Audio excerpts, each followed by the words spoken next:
Bismillahirrahmanirrahim. Alhamdulillahilladzi allamani bi ulumil ulama'il muwahhidin wal muhaqqiqin wa arsyadani ila tariqi mustaqim. Wassalatu wassalamu ala sayyidil wujud wal arwah nabiyyina Muhammadin sallallahu alaihi wasallam alladzi jaa'a bisyari'ah wat tariqah wal haqiqah wal ma'rifah wa ala alihi wa sahbihi ajma'in, amma ba'du. Subhanaka la ilma lana illa ma 'allamtana innaka antal alimul hakim. La haula wa la quwwata illa billahil aliyyil azim. Pengajian malam ini kita akan melanjutkan pembahasan soal karomah. Sebelumnya sudah dibahas bahwa bagi para salik, yaitu orang-orang yang menuju Allah, mau tidak mau akan merasakan memperoleh yang namanya karomah. Jadi mau tidak mau bagi para salik, karomah ini akan bisa dirasakan. Baik yang telah disebutkan di awal pembahasan 20 karomah di dunia dan 20 karomah saat di akhirat. Kemudian mu'alif memberikan warning. Warning itu peringatan, ditahdzir supaya hati-hati bahwa karomah bagi para salik ini juga bisa menjadi hijab. Hijab itu tirai yang bisa menghentikan perjalanannya menuju Allah Subhanahu wa ta'ala. Maka para ulama muhaqqiqin seperti Syekh Abu Hasan As-Sazili, ini pendiri Thariqat Saziliyah, dan juga Syekh Abu Yazid Al-Bustami, beliau ini memiliki peranan penting dalam penyebaran tarekat Naqsabandiyah. Itu salah satu jalurnya melalui Abu Yazid Al-Bustami.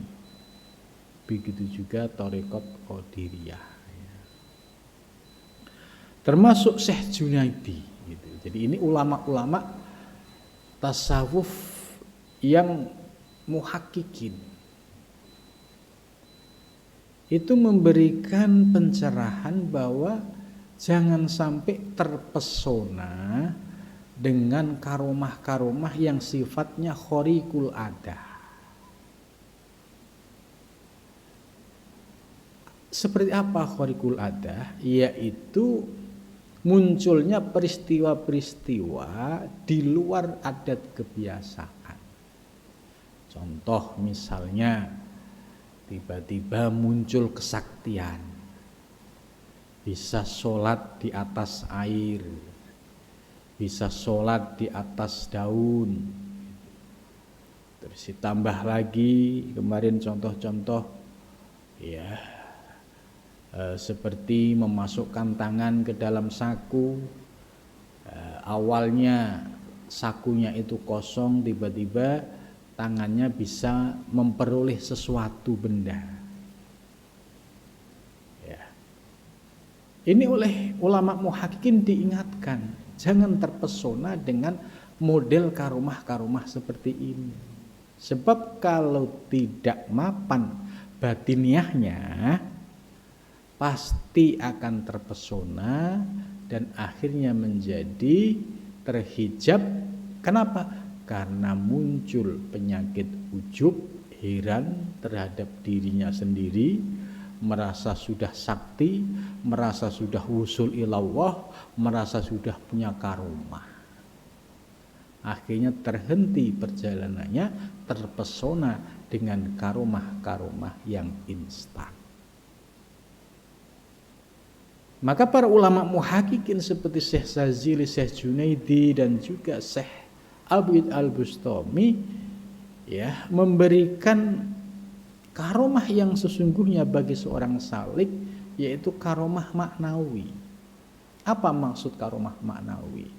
Yaitu karomah yang bisa mendekatkan diri kepada Allah, seperti istiqomah di dalam ngaji, istiqomah di dalam riyadhah, istiqomah di dalam zikir, sampai ke futuh ilmu demi ilmu, kemudian bisa merasakan ahwal ya, proses sebagai seorang salik. Kemudian akhirnya akhlak-akhlak yang tercela ya, karena dia istiqomah riyadhah, istiqomah ngaji, akhlak yang tercela bisa berubah menjadi akhlak yang mahmudah. Dulunya tidak bisa sabar, sekarang bisa sabar. Dulu temperamental, sekarang bisa menjadi orang yang adem, kalem. Karena ilmunya sudah masuk dan dirasakan. Nah, ini karomah yang sesungguhnya. Ini yang disebut karomah maknawi. Karomah yang bisa menghantarkan seorang salik menuju wusul ilallah. Bukan karomah yang mempunyai makna peristiwa khariqul adah seperti kesaktian ya, itu sesungguhnya jebakan yang mudah menipu para salik. Kalau terpesona pasti terhenti, akhirnya ujung-ujungnya jadi dukun ya, paranormal gitu. Karena terjebak dengan karomah-karomah yang sifatnya instan tadi. Maka Syekh Junaidi Al-Baghdadi beliau menyatakan ya, dinding segala hati orang yang khos itu tertentu dengan melihat segala nikmat ladzat dengan anugerah dan diam kepada karomah. Ya, bermula karomah pada ahlillah yang terlebih afdol daripada segala karomah, yaitu karomah maknawi. Gitu. Jadi maksudnya Syekh Junaidi menyampaikan bahwa jangan terpesona dengan karomah-karomah, keanehan-keanehan yang sifatnya khariqul adah. Itu bukan sebagai indikator orang yang wusul ilallah. Dan perlu dipahami bahwa itu potensi untuk tergelincir sangat tinggi sekali. Karena itu Syekh Junaidi memberikan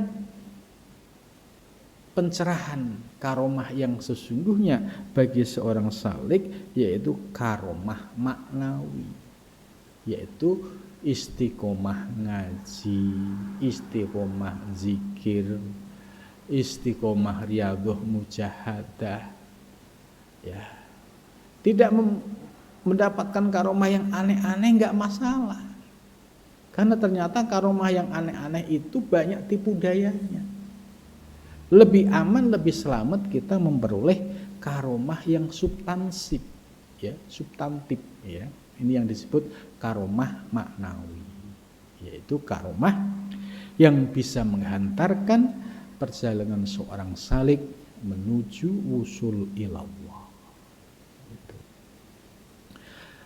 Ya, yaitu ma'rifatullah.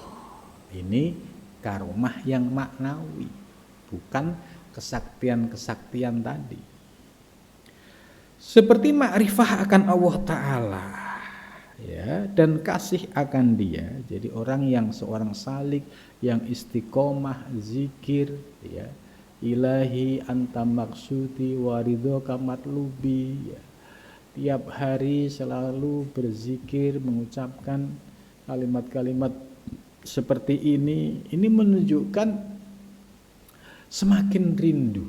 Ya ilahi, wahai Tuhanku, anta maksudi, engkau tujuanku. Wa ridhoka matlubi, ridhomu aku cari. Aktini mahabbataka, berilah cinta kasihmu, wa ma'rifatak, dan kemakrifahan. Ini senantiasa diucapkan sebelum zikir. Bagi orang yang sudah memperoleh anugerah makrifah, ya, baik mulai dari ilmu, ya, ilmu yakin, ya, kemudian makrifah naik pada level ainul yakin sampai pada hakul yakin, maka ekspresi orang yang memperoleh anugerah makrifah ini pasti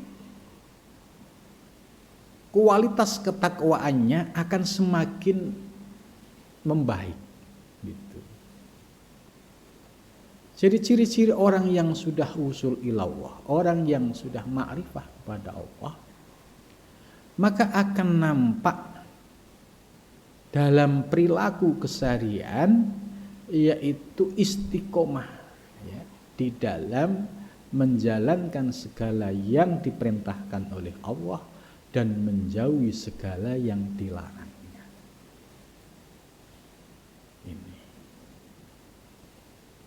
Ini indikatornya. Bagaimana kalau ada orang ngaku ma'rifah, terus ya secara kasat mata tidak nampak pernah sholat gitu misalnya. Nah yang seperti ini jangan diikuti. Ya, ikutilah yang sesuai dengan apa yang dicontohkan oleh Nabi besar Muhammad Sallallahu Alaihi Wasallam. Rasulullah, ya, sebagai Nabi dan Rasul, ini posisi tertinggi. Rasulullah mendapatkan posisi martabat yang tertinggi. Itu pun diwujudkan dalam bentuk ketaatan menjalankan syariat lahiriah dan batiniah. Itulah. Bagaimana kalau ada wali, ya, wali itu levelnya kan di bawah Rasul. Bahkan Rasulullah ini sebagai Sayyidul Arifin, ya, pimpinannya para arifin. Bagaimana mungkin orang yang mengaku arif, orang yang mengaku makrifah, kemudian tidak mengikuti ajaran Sayyidul Arifin? Ini berarti akan membuat syariat baru, dan ini berarti sudah keluar dari ajaran Nabi yang menyampaikan, ya, berpegang teguhlah kepada Al-Quran dan Al-Hadis. Jadi indikatornya kalau dia seorang yang usul ilallah, itu dalam praktek ketaatannya, ketakwaannya akan muncul, ya, akan bisa menjadi teladan. Itu. Nah, ditambah lagi indikator yang tidak nampak, ya, tapi itu nyata. Selain mereka konsisten dalam menjalankan syariat yang lahiriah, ya, juga yang sifatnya batiniah, seperti keikhlasan, ya.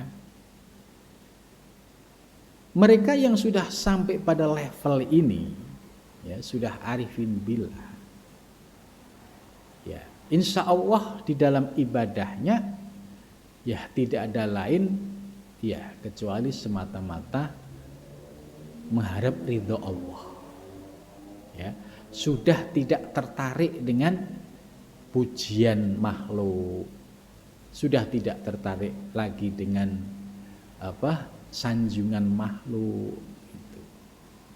Maka orang yang level ruhaninya pada level ini ya, itu hatinya ya madep mantep ya manembah marang Gusti Allah.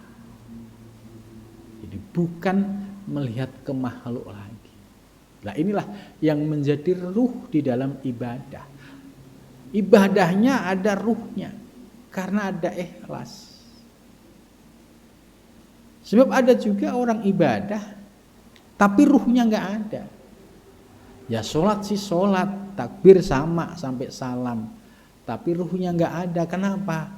Karena dalam ibadahnya masih ada lintasan pengen dilihat makhluk, pengen riya, pengen ujub, pengen takabur. Nah, ini namanya ibadahnya ya hanya sekedar fisik, tapi ruhnya yang berupa keikhlasan tidak ada di dalamnya. Nah, ciri orang yang arifin billah atau para salik ya, yang sudah berkarir dalam proses menuju Allah ya, itu sudah mulai bisa menjauhkan yaitu gangguan-gangguan dalam ibadah atau virus-virus dalam ibadah. Oh ini riya, dipinggirin, ini ujub, dipinggirin, oh ini ya, sudah tahu memilah-milahnya itu. Sehingga akhirnya dalam berproses berjalan ini bisa mencapai kualitas keikhlasan yang sesungguhnya.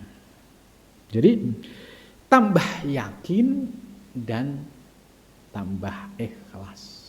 Dari ilmu yakin naik ke ainul yakin karena istiqomah, kemudian sampai pada hakul yakin. Semakin mesra, semakin indah di dalam beribadah. Akhirnya ibadahnya menjadi sebuah kerinduan. Ya, bukan ibadah seperti karyawan yang sekedar untuk absensi gitu ya. Soal sholatnya itu eling atau tidak itu tidak diperhatikan, yang penting sudah sholat gitu. Nah, ini kualitasnya masih karyawan. Nah, para salik ini diajak, dibimbing, diarahkan sholatnya itu sebagai seorang al-muhib, orang yang mencintai. Ya, mencintai al-mahbub, zat yang dicintai. Akhirnya menjadi al-asyik, orang yang rindu terhadap al-maksud, zat yang dirindukan. Gitu. Ini proses kualitas ibadah yang dirasakan para salik. Gitu. Jadi dalam ibadahnya itu ada kerinduan, ada kemesraan. Nah ini sifatnya zauki, rasa. Gitu. Dan benar pada mengerjakan taat. Jadi taatnya benar ya. Dan seperti bahwa tiada dilihatnya akan dirinya itu mengerjakan taat dan kebajikan, dan tiada disandarkannya kepada dirinya hanya yang demikian itu semata-mata nikmat daripada Allah. Maksudnya orang yang sudah pada tahap ini dalam ibadahnya ya, baik sholat 5 waktu maupun sholat sunnah rawatib atau sholat sunnah yang lainnya, itu tidak melihat dirinya yang melakukan ibadah, tapi sudah mampu menyandarkan bahwa Allah lah yang memberikan kekuatan di dalam melaksanakan ibadah. Sehingga tidak melihat keakuannya, kediriannya. Mulai dari saat mendengarkan panggilan sholat, ya hayya 'alas sholah, gitu. Dijawab la haula wala quwata illa billah. Itu artinya tidak ada daya, dan kekuatan kecuali dengan Allah Subhanahu wa ta'ala. Artinya orang yang bisa sholat itu sesungguhnya orang yang mendapatkan anugerah Allah. Lah, sikap bagi para salik yang sudah pada tahapan ini, pada saat ibadah itu ketika baca doa iftitah itu benar-benar dihayati. Inna sholati, ya, sesungguhnya sholatku, wa nusuki, dan ibadahku, wa mahyaya, dan hidupku, wa mamati, dan matiku, lillahi, milik Allah. Semua ternyata milik Allah, jangan diakui. Kita bisa sholat, ya itu sesungguhnya anugerah dan nikmat dari Allah Subhanahu wa ta'ala. Nah, di sini letak perbedaan orang yang ngaji tasawuf dengan yang tidak. Kalau orang yang ngaji fikih, yang merasa bisa sholat, dirinya keakuannya muncul, sehingga kadang sudah sholat bagus terus muncul sombong. Kenapa? Karena nggak ada peredamnya, tidak menyadari bahwa di balik diri kita ini ada aspek batin, ada aspek nafsu. Lah nafsu ini kalau nggak kita kendalikan, nafsu yang negatif yang mengotori hati inilah yang akan menguasai diri kita. Tapi sebaliknya, kalau dia paham fikihnya, paham tasawufnya, bisa menempatkan sesuai porsinya. Oh ya, ini adalah bagian aspek batin, bahwa inna sholati wa nusuki wa mahyaya ini harus menjadi prinsip, sehingga kita benar-benar bisa merasakan la haula, ya, tidak ada daya, wala quwata, dan tidak ada kekuatan, illa billah, kecuali dengan Allah. Ini diamalkan dalam beribadah, ya. Jadi tidak melihat dirinya, tidak melihat keakuannya, yang dilihat Allah yang memberikan anugerah lahir dan batin. Nah, ini namanya ilmunya sudah mulai masuk, sudah mulai ada efeknya. Nah, mulai dari mensikapi pada saat kita takbiratul ihram sampai salam, sikap batinnya itu sudah pas, sudah presisi gitu. Jadi orang bisa sholat, ya sesungguhnya kita bisa sholat, bisa ngaji, bisa ibadah lainnya, itu sesungguhnya nikmat dari Allah. Ini karunianya, ini rahmatnya. Itu jangan sampai ini dilupakan. Nah, kalau dilupakan akhirnya terhijab, yang dilihat akunya, dirinya. Kalau melihat akunya, akhirnya muncul sombong. Oh, ternyata aku lebih baik daripada dia. Oh, ternyata aku hebat. Oh, ternyata aku lebih alim. Aku lebih soleh. Ini dampak dari penyakit batin ketika tidak mampu mengembalikan kepada Allah Subhanahu wa ta'ala.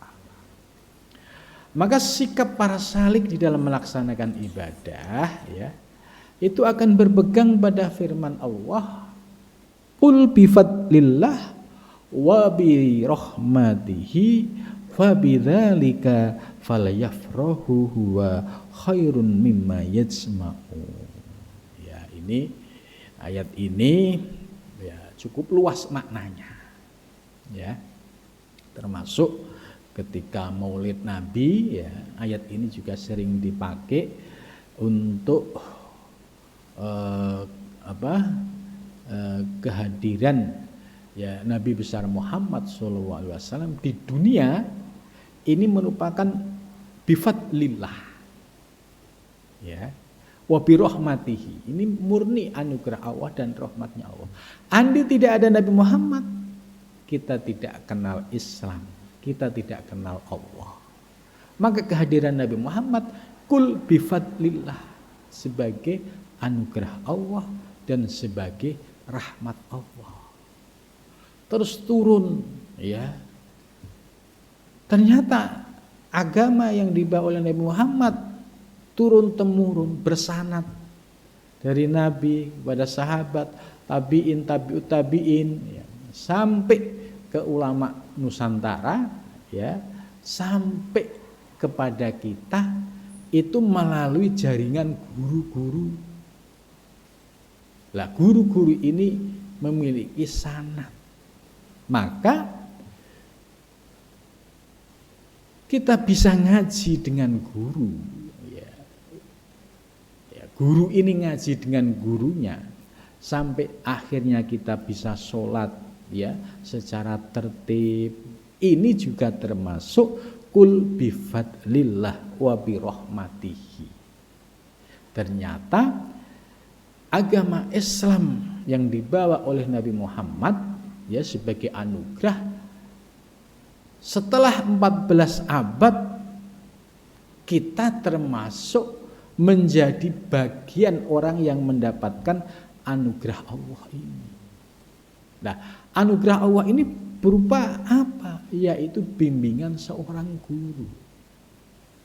Laulal murabbi ma'araftu rabbi. Andai nggak ada guru, ya kita nggak bisa apa-apa. Baca Quran nggak punya guru, ya nggak bisa baca secara benar.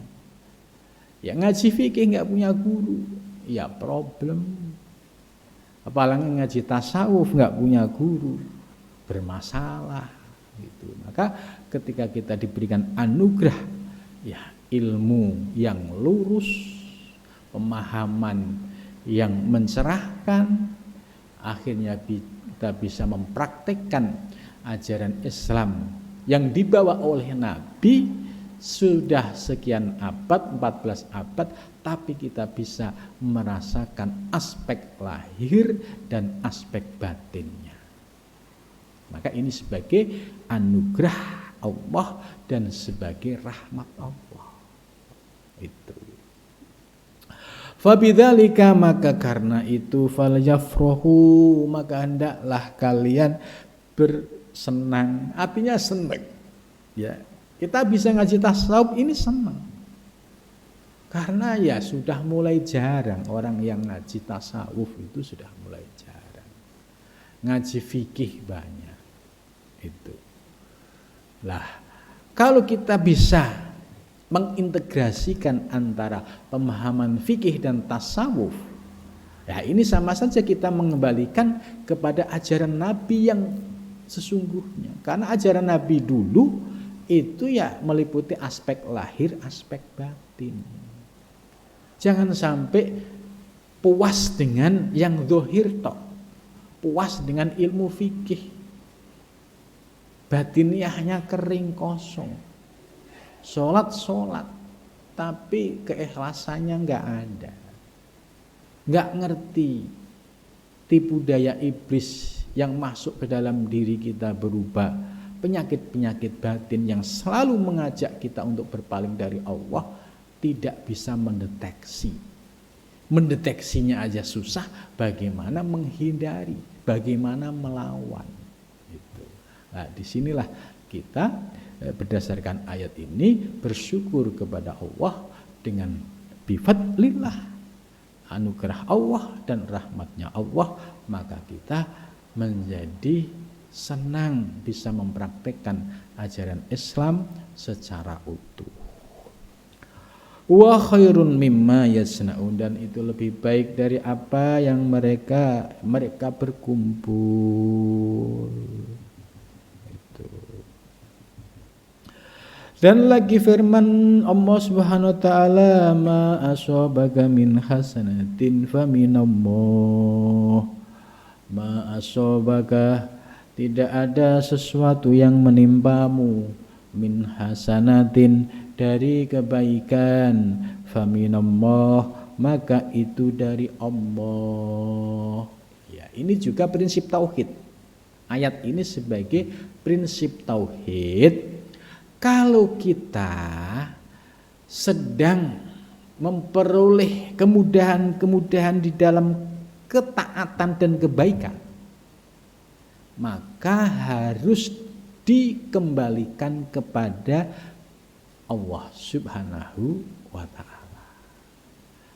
Ya, ini. Jadi kalau kita memperoleh satu kebaikan apapun itu bentuknya, pandanglah bahwa kebaikan itu hakikatnya dari Allah Subhanahu wa ta'ala.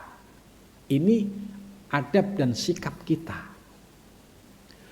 Bagaimana kalau sebaliknya? Ma'asobaka min sayyi'atin, bagaimana kalau yang menimpa kita itu keburukan?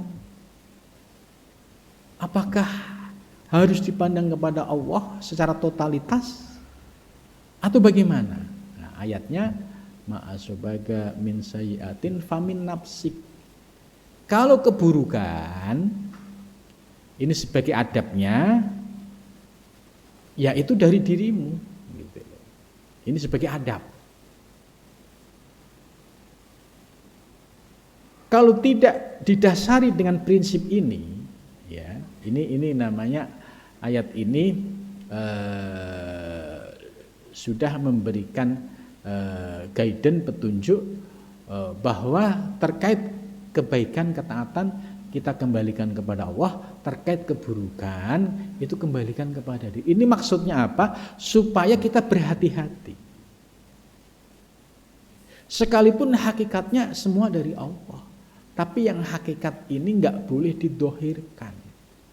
Maka sikap yang dimunculkan ketika kita melakukan kesalahan, nggak sholat contohnya, ya itu dari dirimu sendiri karena kamu lalai. Gitu. Jangan kemudian ini dikembalikan kepada Allah. Ah, ini kehendak Allah juga. Nah, ini namanya mencampur aduk. Secara hakikat semua dari Allah, tapi secara syariat, ya, ini saya nggak sholat ya karena saya maksiat ini karena saya. Gitu. Padahal Al-Quran sudah memberikan warning, wanahan nafsa anil hawa, disuruh menahan hawa nafsu. Kenapa saya jatuh pada hawa nafsu? Ini karena diri saya. Supaya apa? Supaya ada muhasabah, introspeksi, kemudian memperbaiki diri. Nah, ini namanya aspek syariatnya. Nah, banyak orang tergelincir. Semua dari Allah, semua dari Allah. Ya kalau ketaatan tadi, ketaatan bagus. Tapi kalau kemaksiatan dan lain sebagainya, kalau dikembalikan secara hakikat, nanti akan merusak tatanan syariat. Gitu. Karena dianggap semua dari Allah. Padahal ya kalau terkait persoalan lahiriah, ya maka famin nafsik itu dari dirimu. Kenapa dirimu? Supaya kita berhati-hati. Oh ini ada potensi maksiat, ya ditahan, dicegah. Jangan langsung dilos. Ya ini dari Allah juga. Ini yang salah. Gitu. Maka praktek disinilah yang licin. Terkadang kalau seorang murid yang nggak bisa memilah di sini itu dicampur aduk. Ya terkait kemaksiatan, ya pengen enaknya saja dia sebenarnya. Ya ini dari Allah. Padahal ini salah. Al-Quran sudah memberikan warning, wanhan nafsa anil hawa.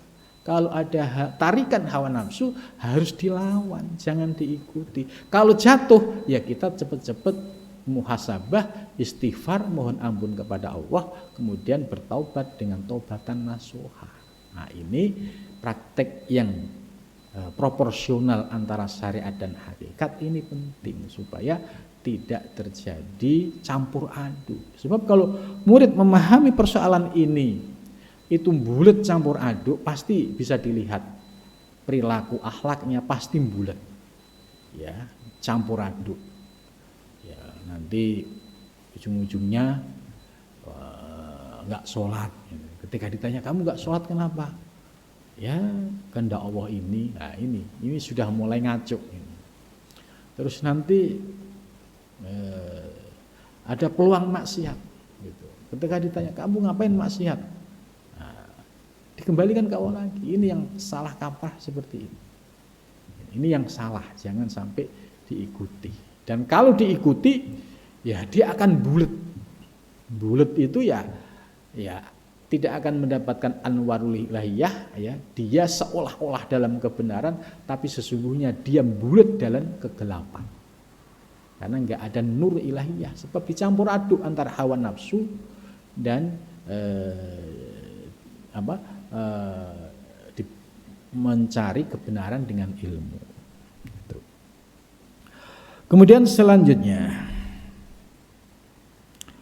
martabat ini merupakan martabat khawas, ya, martabat khawas. Jadi kita diberikan pemahaman oleh mu'alif, kalau sikap kita bisa seperti tadi, nah, itu levelnya sudah naik khawas. Artinya orang-orang yang sudah memiliki kekhususan, ya, di dalam memahami ilmu-ilmu ketuhanan.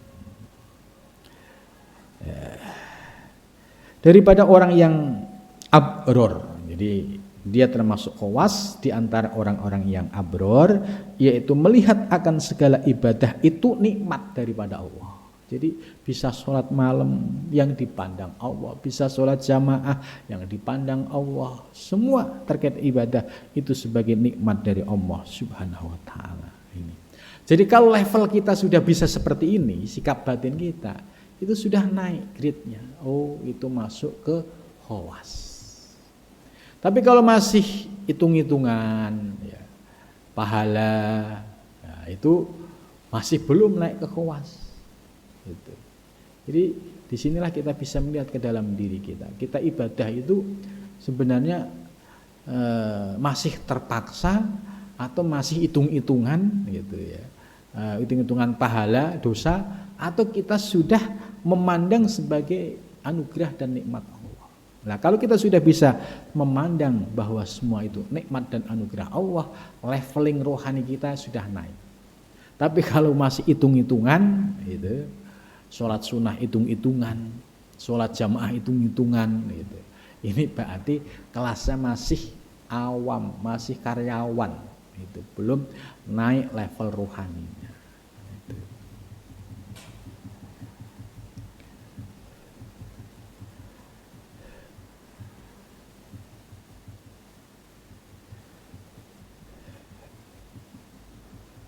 Jadi semua ibadah yang dilakukan, ya, itu dipandang dikembalikan kepada Allah Subhanahu wa ta'ala, bukan dipandang dikembalikan kepada dirinya. Kalau orang yang memandang kepada dirinya, ini masih level awam tadi, gitu. Dan ada pun martabat yang tinggi, yaitu martabat khawasul khawas, daripada orang yang muqarrabin, yaitu orang yang tiada sekali-sekali melihat dayanya dan upayanya, hanya sana segala ibadahnya itu nikmat daripada Allah Ta'ala kepada Allah Ta'ala. Nah, ini khawasul khawas ini tingkatannya sudah istimewa. Nah, tapi secara ilmu kita boleh memahami supaya kita ngerti, oh iya, khawas itu levelnya ini, ya. Khawasul khawas dalam beribadah ini prinsip yang diyakini dan dipraktekkan, ya, yaitu dia tidak sekali-sekali memandang daya dan upayanya, gitu. Maksudnya mulai dari aktivitas prasolat sampai sholat sampai pasca sholat, itu tidak memandang lagi daya upaya kehambaan, ya, dirinya, tapi semua sudah dipandang kembali kepada Allah. Ini yang istimewa. Nah, kita jangan memaksakan diri dan juga jangan menaikkan makom diri. Saya sholatnya sudah khawasul khawas, gitu. Kalau begini nggak bisa diobrolin, nggak bisa diomongin. Ya, kalau diobrolin, ya itu berarti belum kualitasnya. Oh, saya sudah khawas, saya sudah khawasul khawas, ya.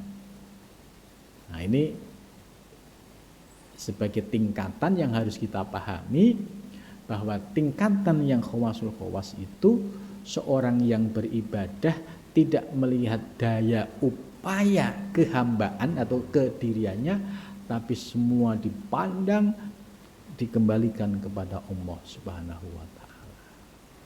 Jadi lebih naik dari yang khawas tadi. Kalau yang khawas tadi kan mengembalikan, ya semua dipandang sebagai nikmat Allah. Setelah memandang nikmat Allah, anugerah Allah, akhirnya bisa merasakan, oh iya semua ini ternyata nikmat anugerah Allah. Itu. Akhirnya tidak melihat ke dalam diri. Yang ke khawasul khawas lebih istimewa. Daya upaya ke dalam diri itu tidak dipandang. Karena memahami hakikat dirinya ini hanya sebagai boneka, sebagai wayang. Yang dipandang ya dalangnya itu. Jadi khawasul khawas itu sikap batinnya seperti memandang dalang, bukan memandang wayangnya. Ini untuk memudahkan pemahaman. Kalau khawas yaitu wayang yang sadar, gitu loh. Wayang yang sadar bahwa seluruh gerak-geriknya ini digerakkan oleh sang dalang. Ini khawas. Jadi wayang yang sadar tentang gerak-geriknya ini digerakkan oleh sang dalang, sehingga dia memandang semua itu nikmat anugerah Allah. Kalau yang level yang yang umum tadi itu wayang yang lupa hakikat dirinya. Artinya dia merasa bahwa gerak seluruh aktivitas wayang ini ya dari dirinya gitu. Jadi dengan perumpamaan wayang saya kira semakin memudahkan kita dalam memetakan kualitas ibadah. Jadi kalau kita dalam beribadah ya level yang umum atau awam itu tadi seperti wayang yang tidak memahami secara hakikat ya tentang dirinya, sehingga dia merasa bahwa yang bisa loncat sana sini, bergerak sana sini itu ya saya. Nah, ini namanya wayang yang masih terhijab, belum melihat hakikat dirinya. Nah, kemudian naik yang kedua, khawas. Khawas itu wayang yang sudah punya kesadaran, sudah kasaf tentang hakikat bahwa yang menggerakkan semua aktivitas ya bisa loncat sana loncat sini ya, bisa ibadah dan sebagainya, itu ya hakikatnya sang dalang. Maka dipandang ini sebagai sebuah anugerah dari sang dalang. Jadi bisa mensyukuri bahwa ini sebagai nikmat dan anugerah dari sang dalang. Nah, kemudian yang ketiga yaitu levelnya sudah high class tadi, khawasul khawas. Khawasul khawas itu yaitu wayang yang sudah mampu memandang tentang hakikat dirinya, bahwa yang menggerakkan seluruh aktivitas wayang ini ya sang dalang, yang fa'il al-hakiki, penggerak sejatinya yaitu ya sang dalang. Nah, ini kalau level kita sudah sampai kira-kira ini ya, ini berarti khawasul khawas. Maka dengan 3 perumpamaan wayang tadi saya kira memudahkan kita dalam memahami pemetaan tentang tingkatan am, khawas dan khawasul khawas, kaitannya dengan ibadah kita kepada Allah Subhanahu wa taala. Ya, saya kira cukup sampai di sini. Mudah-mudahan dapat menjadi bekal ilmu kita dalam meningkatkan kualitas ibadah kita. Amin ya rabbal alamin.